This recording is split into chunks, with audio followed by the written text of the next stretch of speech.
The last time an Indian tycoon came from nothing and built a massive business empire like how Mr. Gautamadani has in a single lifetime was none other than Dhirubhai Ambani. And he is a celebrated legend to this day. And make no mistake, over the years, there were many allegations of wrongdoings made against him and his group as well. After all, one of the most famous lines from the best-selling classic novel, Mario Puzo's The Godfather, which was turned into the most well-recognized film of all time, went like this: "Every empire was built on a crime." And this statement seems to apply even more today after the Hindenburg report. So join me for today's video where I tell you how the Adani Group is trying to build back investor confidence with its latest roadshows and fundraising. Did it work? What was a big mistake they made in my opinion?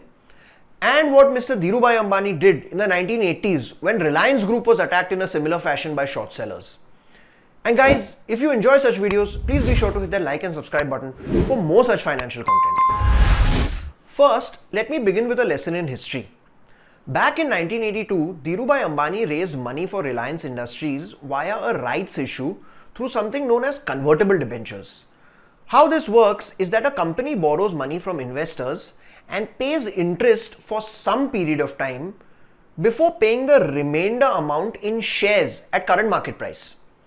The payday for Reliance investors was coming up and Dhirubhai Ambani naturally wanted the price of his shares to remain as high as possible as he wanted to settle his debt without giving up too much equity. Just when payday was approaching, a cartel of bear operators, supposedly from Kolkata, sensed the management of the company was artificially keeping the price of the shares high and started short selling shares of Reliance. The author of the book Ambani and Sons wrote, "The selling pressure was intense on March 18th, creating a half hour of panic just before the close. The bears sold 350,000 shares of Reliance, causing the price to fall quickly from 131 to 121 rupees. But then something strange happened. A buying wave began. The more the bears sold, and the numbers got to 1.1 million shares, the more NRI investors based in West Asian countries bought. This left everyone confused as to who was buying Reliance shares. During those days, settlement of shares used to happen every second Friday, unlike the current T+2 working day settlement. So the bears who had short sold Reliance shares had to either deliver those shares on settlement day or pay something known as anda badla if they didn't have the shares required for delivery to carry over the transaction to the next settlement date. Anda badla is basically a per share fee. On April 30th, the NRI investors who had been buying the shares of Reliance demanded delivery of the shares from the short sellers or a hefty anda badla of 25 rupees per share. The bear cartel were just short sellers and didn't have the money to buy and deliver the shares and defaulted, throwing the exchange into a crisis that shut it down until the following Wednesday. In the following days, the price of Reliance's shares rose to a lifetime high of 201 rupees as the very same bear cartel were forced to cover their short positions and buy. It was later discovered that the mysterious NRI investors who bought shares were friendly brokers of Dhirubhai Ambani himself, and the money was routed through shell companies registered in tax havens. A lot of those shell companies were traced back to a man just known as Shah. So it was in this way that Dhirubhai Ambani extracted a penalty from the short sellers who tried to ruin his rights issue. Decades later, a different short seller, the Hindenburg Group, seemed to have got the better of the Adani Group. And although the circumstances surrounding the deal are quite different, one can't help but make the comparison. The Adani Group is facing quite a crisis, I must say. The Hindenburg report has really damaged its reputation world over. The group has lost in excess of $150 billion since serious allegations that involved accounting fraud and stock price manipulation were levied against it. Their stocks have been quite volatile in the past month and a half. First falling drastically, then bouncing back after its FPO was fully subscribed, and then falling again once the Adani Group finally cancelled the FPO. It's been a seesaw ride since then, as its share price keeps reacting to the latest news released. SEBI begins investigation, share price drops. Company repays debt early, share price rises. Investment banks downgrade their bonds, share price falls. Company says they're cutting expenses and have enough reserves, share price rises again. But overall, of course, their share price is much lower than what it was before the allegations. Roughly 60%, I might add. And because of this, Mr. Gautam Adani's personal wealth has also been eroded, and he has gone from being the second richest man in the world to being 32nd. But I think that will be the last thing on his mind. The Adani Group, in its latest and most serious attempt to rebuild investor trust, held a series of investor meetings in Singapore and a 2-day roadshow in Hong Kong.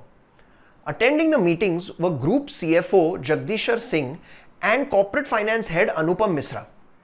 The group insisted that it had enough money to repay debt over the next 3 years, in addition to a $800 million credit facility it can use. In recent filings also, they revealed they had cash reserves totaling 31,700 crores as of the end of last year. Over the last month, the Adani Group has said multiple times that their businesses have strong cash flows and they have cash generating assets to back up all their debt. The investor meetings in Singapore were held with the assistance of 12 global banks. And at the roadshow in Hong Kong, the company met with investors at the Barclays office. This show of strength seemed to work, at least temporarily. The beleaguered group's stocks jumped after the roadshow ended. Shares of Adani Enterprises was a top gainer, rising 28% in 2 days ending March 1st. Shares of Adani Green, Adani Power and Adani Wilmar touched upper circuit of 5% for 3 consecutive days. And Adani Transmission, Adani Total Gas and Ports were also up quite a fair bit. But does this mean the group is nearing the end of its problems? Absolutely not. But of course it helps that the Adani Group is addressing the allegations, and that too with the support of so many big financial institutions by their side. Then there are 2 more very important developments which everyone should be aware of. First is that a US-based private equity firm, GQG Partners, has bought shares in 4 Adani companies just a day after its roadshow ended. This decision of selling equity comes just after the management told bondholders that the group will prepay share-backed loans to the extent of $800 million by March end. A few days ago, the Adani Group denied a report which claimed it had secured a loan from a Middle East sovereign wealth fund. So the theme seems to be reject debt and in fact repay as much as quickly as possible. And all fundraising should be done only through equity, which is exactly what happened. The Adani Group sold shares worth 15,446 crores to GQG Partners in Adani Ports, Adani Green, Adani Transmission and Adani Enterprises. All the group's companies were up in that day's trade, with shares of Adani Green, Wilmar, Power and Transmission hitting upper circuit. The second important development was the intervention of the Supreme Court. It asked SEBI to probe allegations of stock price manipulation and any lapses in regulatory disclosures within 2 months. It also set up an expert committee of 6 prominent members, including a former Supreme Court judge, to probe the matter. A bench of the Supreme Court, headed by Justice D.Y. Chandrachud and 2 other justices, in fact rejected the government's sealed cover nominees that would form the committee and insisted on its own choices, stating that the process must inspire transparency and confidence without an impression of being given of the committee being a government-appointed panel. Reacting to the top court's direction, Mr. Gautam Adani said the Adani Group welcomes the order of the Honorable Supreme Court. It will bring finality in a time-bound manner. Truth will prevail. Now let me get to the part where I tell you what I thought was a big mistake made by the Adani Group. For a group to come from nowhere and make it so big so quickly, we all obviously know they were up to some or the other jugaad. The only question on everyone's mind was, how much jugaad? There are enough stories floating around in the media about the Adani Group being close to the Modi government and them being able to bag favorable infrastructure related contracts with relative ease. Then my question to them is, why not just stick to where you're protected? Why venture out into the world where you don't know what's out there? Was it greed? Was it that you had so much need for recognition? And let me explain. The Adani Group opened itself up to a Pandora's box when it went global in its search for capital. The moment they started raising money from international markets, they exposed themselves. For them to get away with the same jugaad mentality they were used to in India, it would take a miracle. And as adults, we know that miracles only happen in fairy tales. So of course they opened themselves up to questioning, and the Hindenburg report is probably their undoing. So there it is, an update on the Adani saga. which is literally playing out like a drama only seen in a staged opera.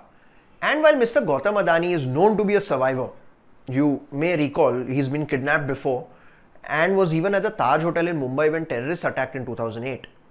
But this is his group's biggest test till date. He's literally being called out on shady business practices, and people are actually betting that everyone will agree and therefore short selling his shares. And while after the confidence building measures, all his group shares have risen by quite a bit, I personally still maintain what I said a few weeks ago, that his shares will stabilize, maybe 20 to 25% lower than what it was before the Hindenburg report, at which stage investors should exit, as the medium term trajectory doesn't look good. And as always, please do your own research or consult your investment advisor before taking any decisions. Thank you.